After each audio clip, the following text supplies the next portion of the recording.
Hello, the internet. Matthew here with the beautiful Raquel Skellington. Hello. And today we're going to be talking about something that she does, which is not just LARPing, not just cosplay, but doing that for a living. Doing what you love. So, shoot it on over to you. Raquel, thank you so much for agreeing to this interview. Thank you. I am happy to be here. So, basically, what I do for those who maybe aren't familiar with the term, LARP stands for live action role playing. And it essentially just means that you are playing in a very advanced game of pretend. So, you are running around. That's a great way to put it. Yeah, it's just really advanced pretend. You have really cool costumes, really cool locations, and hyper-realistic weapons. And, basically just what you did as a kid on steroids. That is fantastic. So what got you into that? So first I was a cosplayer, and I basically always... Which is? Cosplaying is different than LARPing. You're more like embodying a character that you respect from popular culture. So meaning like Superman, like if you want to dress up as Superman, and Captain America or R2-D2, and you are that character and you embody what you love about that character. But that's really the extent of it. It's like going to conventions. Yeah, like going to conventions and whatnot. There's a million ways to express cosplaying via casually or professionally. So I did it just as like a casual hobby when I was a kid. I started at like 11, 12 years old. And then I went to New York Comic Con, which was like the really big one in the city. Right. And I used to go with my dad. It was just me and my dad. Oh, and that's we sweet. went, yeah. And then it turned into like, me and my friends, and then it would be like me, my friends, and my parents, and like we'd all go in these big groups. And I went when I was 15, and that year, it was the year right before Sandy hit. And we went, and I found this booth where there was a girl playing a little hand harp and a flute. And they were wearing these crazy costumes, and she had like these fawn ears and goat legs. And I was like, what is this? This is the coolest thing ever. And I was like, what is this? And they're like, oh, we are, this is a LARP that we do in New Jersey. And living in New York, I had done some research and heard about LARP, but I didn't think that there was anything close nearby. Right. So I was like, oh my gosh. Yeah, oh my God. So me and my friends got super hyped about it. I was like, we're going to do this. We're going to make it. Like, this is going to be so great. And I told my parents about it, and my parents were like, And I was like... Parents are always cautious for some weird reason. Always cautious. Especially my dad. My dad was like, you sure this is not like a weird cult thing? And I'm like, I'm pretty sure it's not a weird cult thing, and it's just a bunch of nerds and whatever. So basically, my dad called in to the LARP head game master and was like, is this weird? And he was like, nah, it's not weird. And this is what we do. And my dad was like, okay, fine. And then my dad was like, all right, you can go with your friends. So it was me and two of my high school friends, and we would take a carpool, and we would do it every single month. And it would be one parent would drive up, and another parent would pick us up. And we basically were like tag team, and they would either come back to my house, and then all the parents would come and get their kids and stuff like that. So it was something that we did every single month in high school. And then from there, it just kind of, I kept going to games, and then I got my own car, and then, it just spiraled out of control. Well, I wouldn't say completely out of control. So when you're playing D&D, Dungeons and Dragons, for people who don't know the lingo, or any of those like tabletop games, this is you actually getting up physically, going out there and doing it in the woods, or from what I hear, I was gonna say they use abandoned buildings sometimes too, and it's not just like the old fantasy, like Lord of the Rings kind of style with like elves and everything else. There's futuristic ones. There's steampunk. All sorts of genres. It's just, you have to think about it like this. It's in video games. There's thousands of different types of video games where you have strategy, single player, multiplayer, and then you have a million different genres. You have ones that are steampunk, horror, realistic, whatever. It's the same idea with LARP. So you have ones that take place in just fantasy universes. You have ones that are sci-fi. You have ones that are steampunk or horror or post-apocalyptic horror and all meshes of different types of genres, and then you have different types of games where you can have a game that only goes for 4 hours, and it's every Friday night. Right. Or you can have a game that goes for an entire week. Or you can have a game that goes for a weekend in a giant castle. Or you can have one that is at a camp, but it meets every month. Like, Right. you have all sorts of different types of games that you can attend, and that could probably suit your needs. Okay. And I actually I'm going to jump right off of how you said that suits your needs. A lot of times people think, lately, let me preface it this way. Lately, nerd culture has become mainstream because we've actually, who would have thought nerds would go out and spend so much money on things? Yes. There was suddenly a market for these things, Such right? a market. Fantastic. And I love that. And as a businessman, this is something that, really, this is where all the roads kind of start to meet. Yeah. But also because, I deal with my own mental health issues, and this channel is partially devoted to that.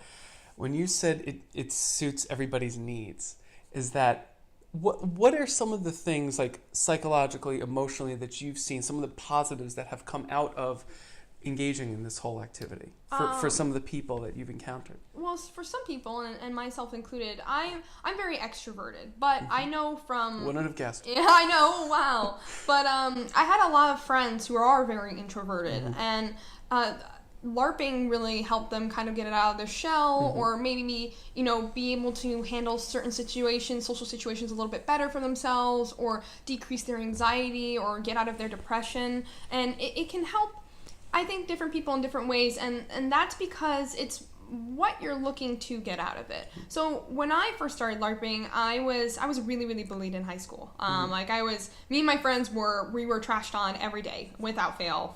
It was a high school and middle school, unfortunately. Oh, God. So it was like 7 there was to no 8 escape. years. There was no escape. It was forever. So from 6th grade to 12th grade, it was just nonstop. And I had very little self-confidence. I had very low self-esteem. I thought I was an untouchable, like nobody would ever love me, and I would never have friends and whatever. But when I went to LARP for the first time, and and I had my first costume, which was I built it off of a bunch of stuff off of eBay for $100 that I had saved up throughout the year, and when I came in and people were so nice to me, they were like, wow, you look great, you're beautiful, or, we loved role-playing with you, you're this, you're that. These are things I never really had heard before. From another human being. From another human being that wasn't like my mom. Right. And, well, moms are great, we know moms that. are great, but I didn't really know how to, at first it was shocking, where I was like, whoa, wait, I'm not weird? Well, you are, but it's okay. Yeah, I mean, I'm not weird in a bad way. Right. I'm people think I can look nice, and it was this really weird sensation of oh, I have value, and it made me kind of understand what my own value was, and helped me build up my confidence and faith in my art and what I do, whether that was this was long before I even started playing pretend professionally. Back when I was doing art and I was getting ready to go to college and I was so nervous about everything, being able to share my art pieces that I would draw because of the LARP, and being able to try different things and try different costumes and design and work on my character, these are all things that helped me realize as a person what I wanted to do in life, and it helped me kind of see myself and work through some of my own issues. It's really interesting because one of my earlier drawings I did of one of my characters, her name was Alicia. She had white hair and these blue eyes, and she wore all white clothes. I used to draw myself, if I was in the same picture as her, with blue eyes. And that was because I hated my brown eyes. I thought they were really ugly, and I thought I looked way prettier with blue eyes, and I wish I had blue eyes, And it's so funny because looking back at that, I knew just how much that character helped me move on from that. And express that desire. Yeah, and because she was basically a child trapped in an adult's body mentally, and only through certain situations would her maturity kick in, and she would become this really strong, capable heroine in a way. So I always thought, if she can become stronger, if this character that I've created could become stronger throughout the months and months I've played her, I can too, and I can move on from these things. And I would, push myself out of my comfort zone and start believing myself in different ways. And that led me to be, I think, who I am today. Wow. That actually opened up in my brain. There's so many other tracks I want to go with on that, but I've got to try to keep somewhat in one direction. I will say this. There are a lot of people who do think like role-playing can lead to a very dark place, can lead to a lot of escapism. But the way you just bracketed it with your experience and with the experience of others, that, yeah, there's a dark side. There's a dark side to everything. You could die from drinking too much water. Yeah, that's true. Yeah. So you really, really, I think, frame that to a lot of the detractors out there. So I want to thank you for that, first of all. And second of all, I want to talk about more now how you get to play pretend professionally and how it's what you do and what you love to do. We were talking about that earlier. Yeah. So I want to jump to the middle of February. You had a really big milestone that, like, I have to say, the first time we met, I had to be quiet, but I was like so excited. I want to like do like, because it's such a huge thing. Can you tell us what happened? In February, I basically got the opportunity to go to Sweden and film for a corporate LARP, and I'm going to explain what that means. Please do. So a corporate LARP is more like if you had a company, let's say, just for instance, our Google overlords. If Google, hail Google overlords. If Google wanted to send its teams on a retreat, they could do that for their company. But instead of doing that, they have created a LARP experience for them to have team building exercises. So instead of paintball. Yeah. So instead of paintball, it's LARP instead. And so I was given, a really great opportunity. I was the main actress or non-playable character, which means I wasn't a player. I was basically a character that existed within the universe that the players would interact with. And you like set up the missions, move the story along. Exactly. I was an agent to the plot, but I was the main agent to the plot. And I went out there and we filmed all sorts of videos for prep before the LARP, and then I was flown back again at the beginning of March to actually perform in the LARP as the character that I got the opportunity to play. And then from that, I got to stay in Europe for about 3.5 weeks, almost a month.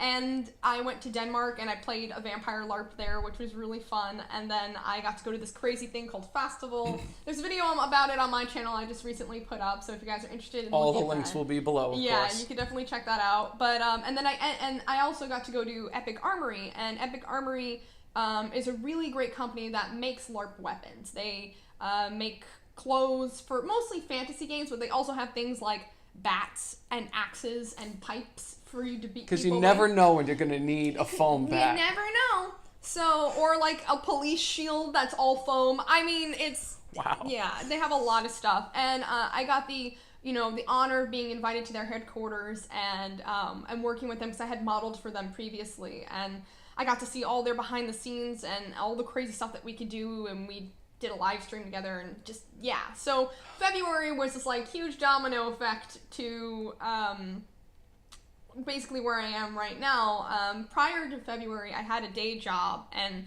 I didn't really like it. Who does? Yeah, that's very true. And I took the leap because when I got this opportunity in February, I had a little bit of notice beforehand, and I told my dad. I looked at my dad and I said, I think this is the right thing for me to do. Like, everything in my gut is telling me just to do this. So I took a semester off of school and I quit my job. And I just did the thing, and it has been the best decision I have ever made. See, that's where the audience is off, Yeah. is up on their feet. That is the hard thing. And I look back on my own struggles before I started this channel and, working the day job and everything else. And I mean, fortunately, you're in a good situation where your parents can be supportive and helpful. And I am too. And a lot of people are. A lot of people don't look at their circumstances broad enough. They think in a very limited track. And there's a lot of what if, and there's a lot of Gary Vaynerchuk. Don't know if you know him. He's a big business guru, big mind. He always says, too often we worry about what other people think. But you had that conference with your parents. You had the opportunity to look at everything. It took a little convincing. Oh, I'm sure it did. It took a little convincing. I'm sure they weren't up on their feet. Yeah, they were like, are you sure? But we want you to get your degree. And I'm like, don't worry. Like, it will come. Like, it's not like there's no difference if I graduate at 23 versus 22 or 24 versus 22. It'll all be the same.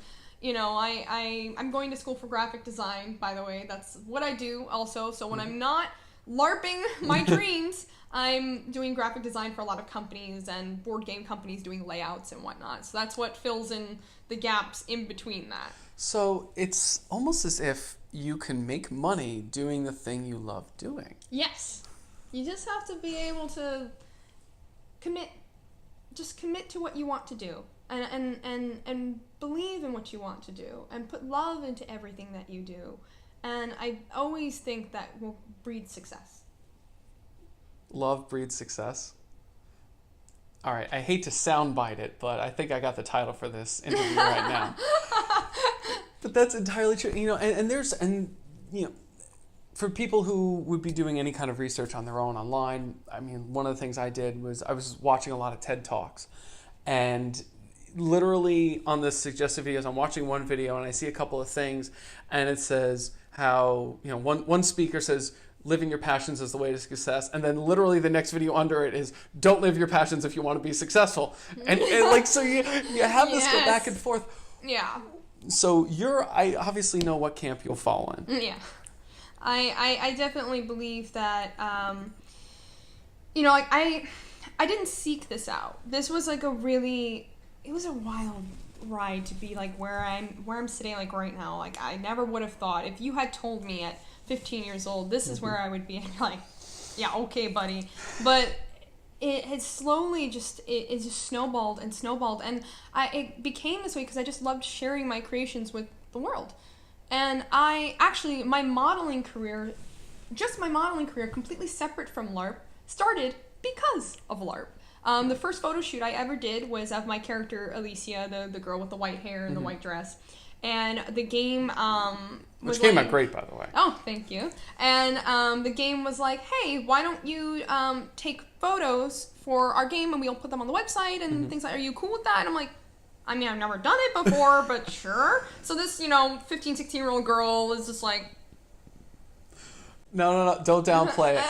Honestly, you are a natural. Thank you. That's what he said. I've done acting and photography, a bit when I was younger, and I look not me in front of the camera, behind the camera, and you can tell right away when you have a model who knows what she's doing, knows how to express herself. Thank you. Or himself, whomever self. And that's, I think, something you were able to do, and that's clearly what you're able to do, like here in your LARP and everything else. You're able to express that joy, express that gratitude, and that the word we said the other day was authenticity. Yeah.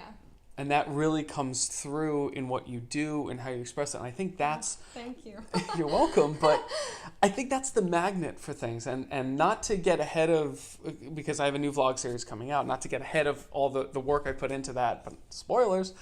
Authenticity really is the key to that. And it's been shouted by so many of the most successful people. And this is where any parent watching, I want you to understand, she's not just... the one shot, one off, this is that rare thing that'll happen. If anyone has a passion for something and can be smart about it. I went through my own dark time where I had a passion for massage, I had a passion for Pilates, but I didn't have the knowledge about marketing, the knowledge about the assurance of myself, the authenticity. None of that stuff was there. I had to kind of learn it. Yeah. And I can imagine this hasn't all been, sunshine and rainbows. It hasn't always been a high road, honestly. I went through a point where I thought I was going to quit. I was going to quit LARPing. And that was after my first game. I was probably going on 17 years old. And unfortunately, the community of the first game I went to was very poor. Mm-hmm. And I ended up getting bullied again, and I left. And then I was like, I'm quitting. I'm never going to LARP again. This is so dumb. Why did I even bother? And one of my friends at the time, he was like, hey, I go to this game that's at the same campsite, just on a different weekend. Why don't you come to that? Mm-hmm. And it was a post-apocalyptic game called Dystopia Rising. Mm-hmm. And going to that I think saved me, because it was a little bit of an older crowd, a little bit of like a different kind of vibe in the community where there was a little bit more of a diverse player base. Like there were more women, there were more people of color. Like it was just a little bit more free. And I grew up with that. So I was, I went to that 17, 18, 19, 20, and 21. I've been going to that LARP for like 4.5, 5 years, and I played the same character for 4.5 to 5 years. And even then, it was just, I just wanted to do it because I loved it. I found this new love for LARPing that I thought I was going to lose. And then, I went through another hard point. My grandmother passed away in the fall of 2016, and like, that was a huge blow, and I was like, I'm never going to be the same, I'm never going to do anything again. And I ended up leaving Dystopia Rising. I could always come back to it, but I've taken my leave for now. And I went to my first overseas game. I was just like, you know what? I'm just going to do it. I don't care how much it costs. I'm just going to save up the money and I'm going to go. And I went with my boyfriend at the time, and it it blew my mind, and it showed me, like, one of the most beautiful things about LARP is learning about different cultures, different people, different... Not just the made-up ones. Not just the made-up ones, but the real ones, too. And going across to Europe and just solely to play pretend was the coolest thing, because I met the coolest people. I had, like, the best experience of my life. And I wouldn't have traded it for anything else. And sometimes I step back and I look at all the sequence of events that have happened and all the ups and downs. I went through a period where I was going to college and I didn't get into any of the schools that I wanted, and it was a huge blow to me. And I was like, I'm never gonna do art again. This is the end of my life. And then there was a part where... It's funny how these things seem so big when you're a kid.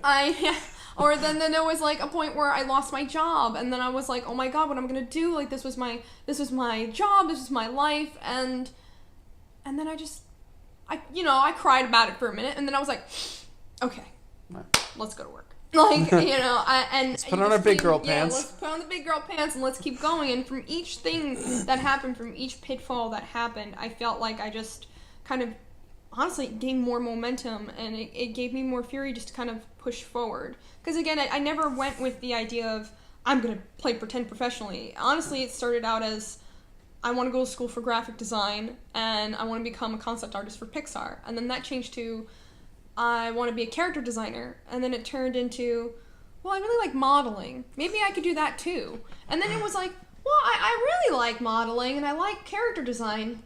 And then when somebody finally came to me and was like, well, you love LARPing, and we want to take pictures of you doing it, why don't you just do both? And I'm like, both is good. The devil you say. Both is good. So, and that's kind of where things have led me. But that is just absolutely incredible in so many ways, because some of the things you said, the way it built your self-esteem and built your connections to other people and advanced your skill tree, built your stats. People say the same thing when it comes to kids playing sports. And again, I want to stress this for parents out there: whatever your kid is into. If they're into, sports, great. That's the mainstream that seems to be where it goes. But there's so many other avenues. So you would not, if you rewound the clock 15 years ago, just when the internet was coming about, and you stood at the table around, dinner with 10 or 15 family members and said, someday people will be selling clothes for baby goats online to other people who like to dress up their baby goats in pajamas, they would have committed you that night. Yeah, they would have been like, are you out of your mind? But there's a niche for that. And there's a niche for everything. And in this new global market, there's a lot more opportunities for success. It's not the old road of, go through school, go through more school, and then go through more school for that and hope that you actually get a job with decent pay. And the whole thing, I could go on, but Robert Kiyosaki's covered that already. So the new economy has kind of opened everything up for so many people, and you seem to be right there in the middle of this ocean of possibility. Yeah, I mean, when finding that was actually something my dad was like, you need to find your niche. You need to find like a little group. And I spent time searching for it. I was like, maybe do I appeal to cosplayers? Do I appeal to people who wear corsets? Do I don't really know. What is my niche? And it was staring at me in the face the whole Big time. red neon signs. It's like, oh, the thing that you're always doing. LARP. Duh, that is your niche. And I was like, oh yeah. And then once I was like, yeah, I guess that's what I do. I LARP. I just embraced that and ran with it. That's absolutely incredible. And I know I keep saying that because, you know, yes, there are rare cases where somebody gets to do that, but I mean, you're not, you know, Gary Vaynerchuk once said it's a matter of perspective, and that, you know, if you're making $20,000 a year and you're doing what you want to do, when you want to do, how you want to do it, and no one's telling you what to do, you're free. Yeah. And that's really what entrepreneurship is. And then you want to take it to more levels, take it to another level, work harder, you know, put in all that elbow grease that they talk about, then yeah, do that.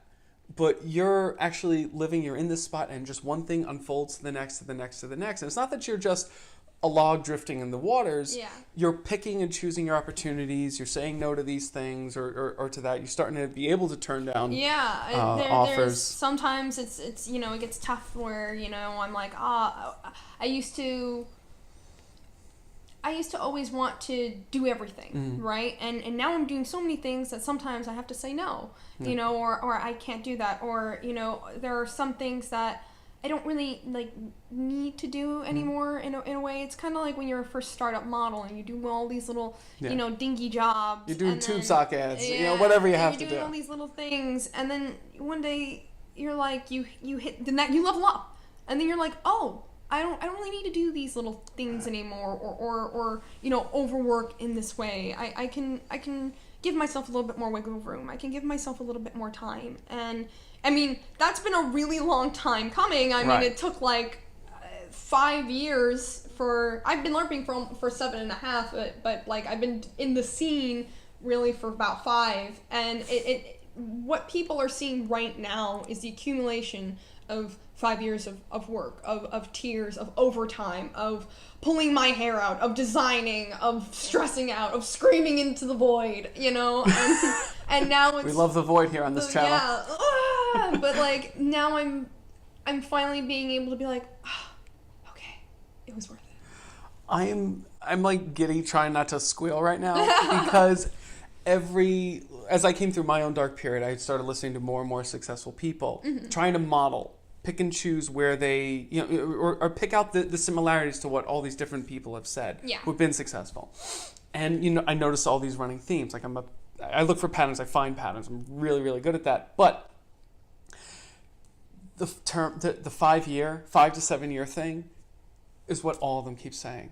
Yeah. And there's this motivational speaker, Les Brown. I don't know if you've heard of him. He gave the illustration that a bamboo shoot, like if anyone ever lives anywhere they have bamboo, you know, you drive by and it's just this wall of bamboo, of these trees, and you see like the homeowner hacking away at like 50 of them, and next week they're all back. Yeah. Because you take one bamboo shoot and you nurture that in the ground for 5 years, nothing happens.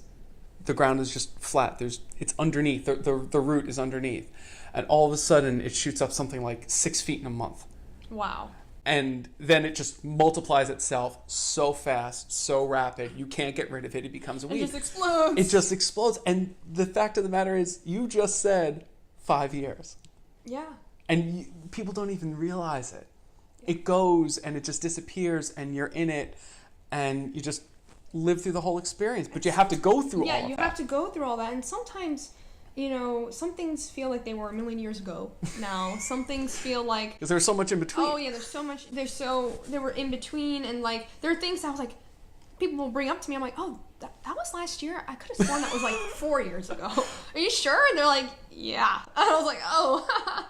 But, you know, especially, like, building off of that, it's, you know, you have to believe that everything you do it with like a purpose, with some type of conviction. You know, I even again way before I got to where I am now, I would go crazy with my costuming.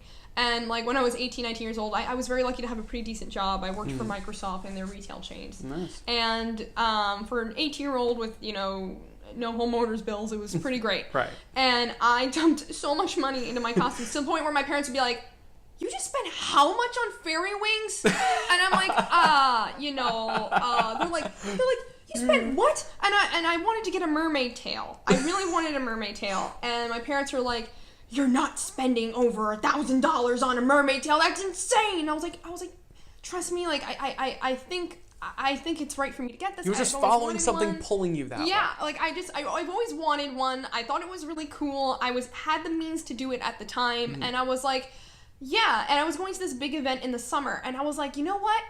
I want to be a mermaid fairy. So I'm gonna get a mermaid tail for this event, and my goal was to be by that summer have the mermaid tail. And I had to work from November of the previous year all the way through. I had to do overtime. I had to work really hard. It got stressful. There were times I was like, oh my god, I'm not gonna make these payments.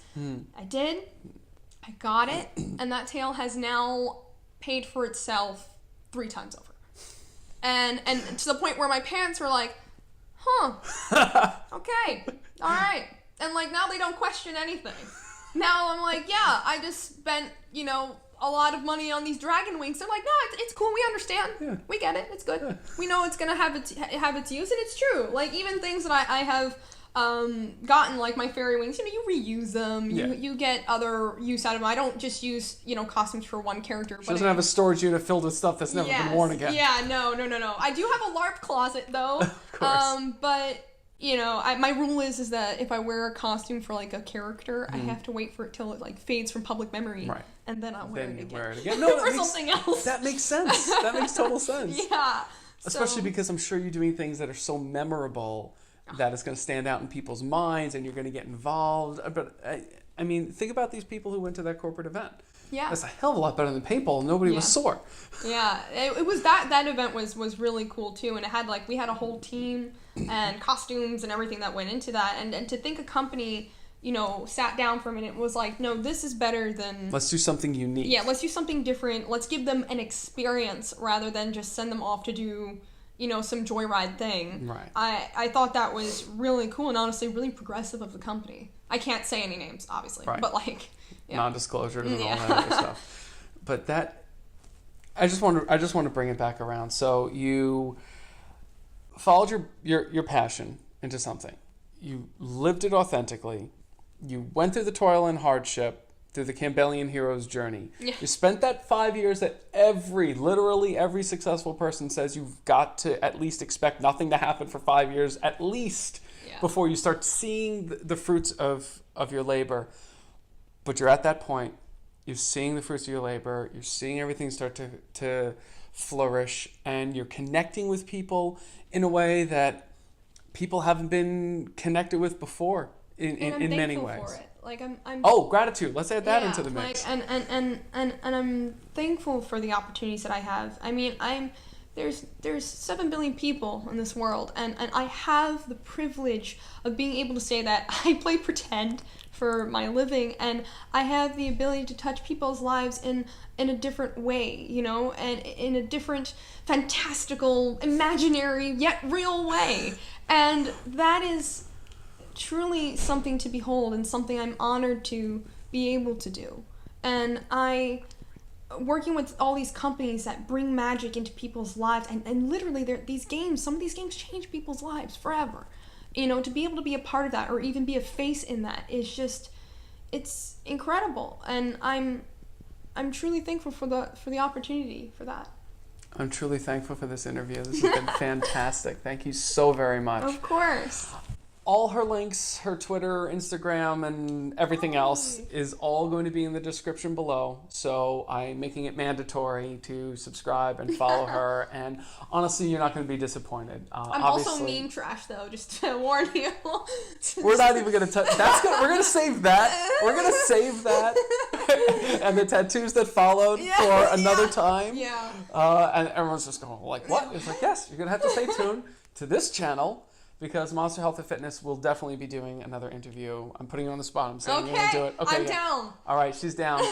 And hope you all are too. So from Monster Health and Fitness and Raquel Skellington, I'm going to take the bold opportunity to say, get out of your way. Yeah, keep going. Take care, everybody.